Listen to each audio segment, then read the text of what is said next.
Has an 88 millimeter main gun on it and two MG34 machine guns that were an 8 millimeter round, or basically it's a deer hunting style round.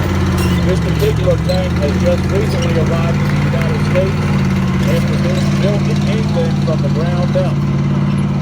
This is the debut of this tank.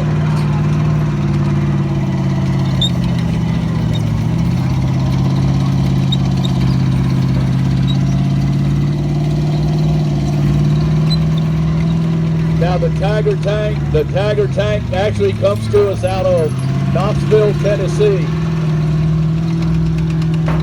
The next tank coming is the M5A1 Stewart tank.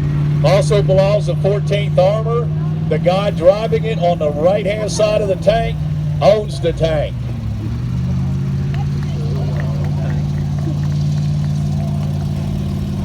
The next vehicle is the German Schwimmwagen. It was designed to be able to go in small lakes, cross rivers, and in marshy areas because it has a propeller on the back of it that when engaged will allow it to be driven across a lake or a small area of water.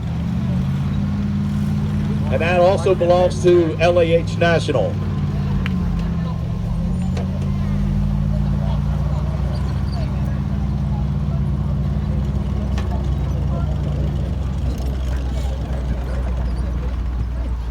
The 251 German half-track has a MG42 mounted on it, and it also belongs to